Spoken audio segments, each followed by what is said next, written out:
Bismillahirrahmanirrahim. Assalamualaikum warahmatullahi wabarakatuh. Halo teman-teman, perkenalkan nama saya Ainul Mardiah, NIM 12010622220, kelas 5C Manajemen, Program Studi Pendidikan Ekonomi, Fakultas Tarbiyah dan Keguruan, Universitas Islam Negeri Sultan Syarif Qasim Riau. Nah, adapun tujuan pembuatan video kali ini adalah untuk memenuhi tugas ujian akhir semester mata kuliah Manajemen Pemasaran dengan dosen pengampu Bapak Hendra Riopita MM. Nah, untuk video lebih lengkapnya silahkan simak video berikut ini. Baiklah, langsung saja pembahasan kita yang pertama, yaitu tentang pasar industri dan perilaku industri produk jasa guru. Yang pertama, latar belakang. Nah, istilah industri berasal dari bahasa Latin yaitu industria yang artinya buruh atau tenaga kerja. Nah, sekarang istilah industri sering digunakan secara umum dan luas, yaitu semua kegiatan manusia untuk memenuhi kebutuhan hidupnya dalam rangka mencapai kesejahteraan. Berdasarkan latar belakang yang telah diuraikan, maka dapat dirumuskan masalah, yaitu bila ingin menjadi guru, jelaskan pasar industri dan perilaku industri produk jasa guru. Adapun tujuannya yaitu untuk mengetahui pasar industri dan perilaku industri produk jasa guru. Sebelum masuk ke pembahasan, kita akan membahas tinjauan literaturnya terlebih dahulu. Nah, apa itu industri dan apa itu pasar industri? Nah, industri adalah usaha atau kegiatan pengolahan bahan mentah atau barang setengah jadi menjadi barang jadi yang punya nilai tambah untuk mendapatkan keuntungan. Sementara itu, pasar industri adalah semua organisasi yang membeli barang atau jasa untuk digunakan memproduksi barang dan jasa lain yang kemudian dijual, disewakan, atau dipasok ke perusahaan lain. Adapun perilaku pembeli di pasar industri itu terbagi menjadi yang pertama pembelian ulang sepenuhnya, yang kedua pembelian ulang dengan modifikasi, yang ketiga tugas baru, dan yang keempat pembelian sistem. Selanjutnya, e-fulfillment. Dengan kemajuan teknologi informasi telah melahirkan e-fulfillment di mana pembeli bisnis bisa membeli segala jenis produk dan jasa secara online. Adapun keuntungan e-fulfillment adalah yang pertama, memberikan akses terhadap pemasok baru kepada pembeli bisnis, yang kedua, mengurangi biaya pembelian, dan yang ketiga, mempercepat pemrosesan pesanan dan pengiriman. Selanjutnya, segmentasi pasar industri.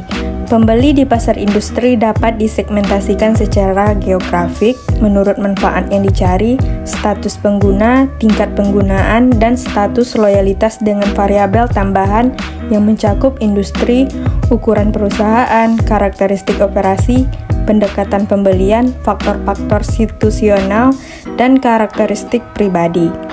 Tahapan penentuan segmentasi industri biasanya dilakukan. Pertama, memilih dan menentukan industri yang dilayani. Dalam industri terpilih, para pemasar bisa melakukan segmentasi berdasarkan ukuran pelanggan dan lokasi geografik. Selanjutnya, segmentasi dapat difokuskan berdasarkan pendekatan atau kriteria pembelian. Selanjutnya, kita masuk kepada pembahasan pasar industri dan perilaku industri produk jasa guru. Yang pertama, pasar industri produk jasa guru.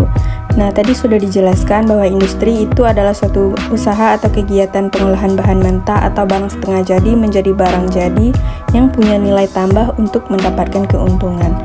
Jadi, jika menjadi guru, maka pasar industrinya adalah instansi pendidikan atau lembaga pendidikan.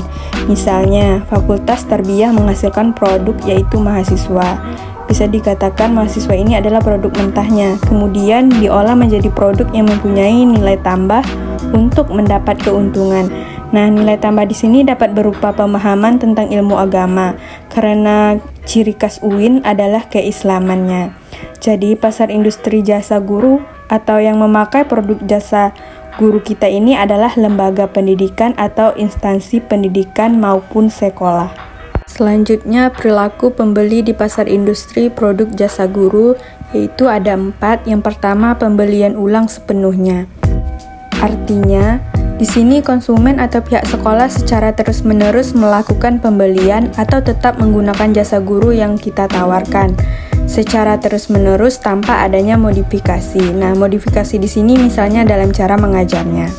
Yang kedua itu pembelian ulang dengan modifikasi. Artinya produk jasa yang kita tawarkan digunakan terus-menerus dan dimintai modifikasi, misalnya dalam hal cara mengajar, dalam hal menggunakan media pembelajaran, maupun dalam bentuk harga atau gaji, seperti permintaan turunnya harga yang ditetapkan oleh guru dalam menjual produk jasanya.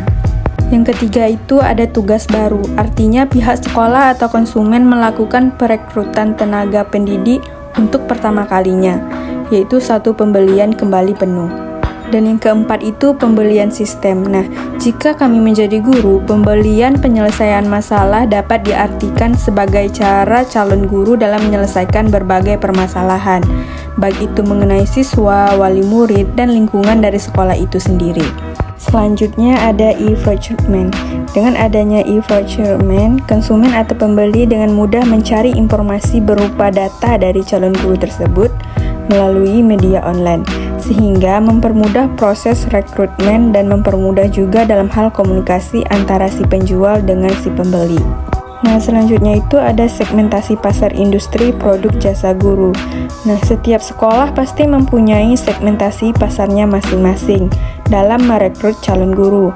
Misalnya, sekolah swasta mencari guru-guru yang fresh graduate, guru yang masih muda, atau mencari guru yang bisa memecahkan masalah-masalah, mempunyai ide-ide baru, dan lain-lainnya. Jadi, sekolah akan merekrut kita dengan mencari manfaat dari produk yang kita tawarkan.